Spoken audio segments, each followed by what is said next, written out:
தெரியும் இந்த private bus தனியார் பேருந்துகள் அவங்களுடைய டேர்ன் எடுக்கிறதுக்காக அல்லது அவங்க அந்த குறிப்பிட்ட நேரத்திற்குள் சரியாக அவர்களுடைய அந்த இறுதி இடத்தை அடைய வேண்டும்.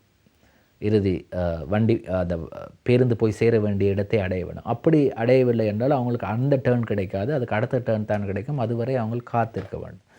இந்த மாதிரி பிரச்சனைக்காக வேகமாக அவங்களுடைய அந்த டேர்னை முடிக்க பார்ப்பாங்க. அப்படி ஒருவர் போய் தற்போது போலீஸில் சிக்கியிருக்கிறார். ரயில் பாதையில் பஸ் வண்டியை செலுத்தியிருக்கிறார். ரயில் கடவையில் பஸ்ஸை செலுத்திய சாரதி கைது. அந்த வீடியோவும் நம்மிடம் இருக்கின்றது. நாங்கள் முதலில் செய்தியை பார்த்துவிட்டு வீடியோவை பார்க்கலாம்.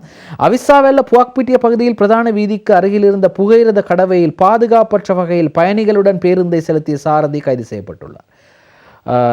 கொழும்பிலிருந்து அம்பிலிப்பிட்டியை நோக்கி நேற்று பயணித்த இந்த தனியார் பேருந்து பார்த்தீங்களா, அந்த வீடியோ காட்சியை நீங்கள் பார்க்கலாம்.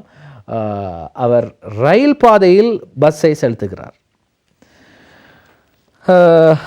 அவிசாவெல்ல புவாக்பிட்டிய பிரதான வீதியில் சென்று கொண்டிருந்த போது நேற்று காலை மழையுடனான காலநிலை நிலவியதால் இப்பகுதியில் கடும் போக்குவரத்து நெரிசல் ஏற்பட்டது. போக்குவரத்து நெரிசலை தவிர்த்து முன்னோக்கி செல்வதற்காக சாரதி பயணிகளுடன் பேருந்தை புகையிரத பாதைக்குள் பாதுகாப்பற்ற வகையில் செலுத்தியுள்ளார். இதனை வீதியில் பயணித்த பயணிகள் காணொலியாக பதிவு செய்து சமூக வலைதளங்களில் பதிவேற்றம் செய்துள்ளனர்.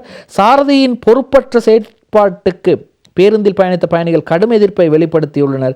இதன் பின்னர் குறித்த பேருந்தின் சாரதி அம்பிலிப்பிட்டிய பகுதியில் வைத்து நேற்று கைது செய்யப்பட்டுள்ளார் என்று தெரிவிக்கப்படுகின்றது. அவசரமாக போக வேண்டும் என்ற காரணத்திற்காக அவர் பஸ்ஸை ரயில் பாதையில் செலுத்தியுள்ளார். கொஞ்சம் யோசித்து பாருங்கள், அந்த நேரத்தில் ஒரு ரயில் ஒன்று வந்திருந்தால் என்ன நடந்திருக்கும்? மிக மோசமான ஒரு விபத்து ஒன்று ஏற்பட்டிருக்கும். அது மட்டும் இல்லாமல் உடனடியாக இந்த ரயில்களை கட்டுப்படுத்த முடியாது அல்லது நிறுத்த முடியாது.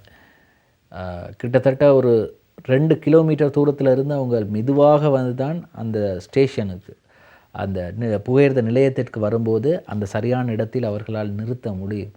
அப்படிப்பட்ட ரயில் பாதையில் இவ்வாறான ஒரு பேருந்தை செலுத்தும் போது மிக விபரீதமான ஒரு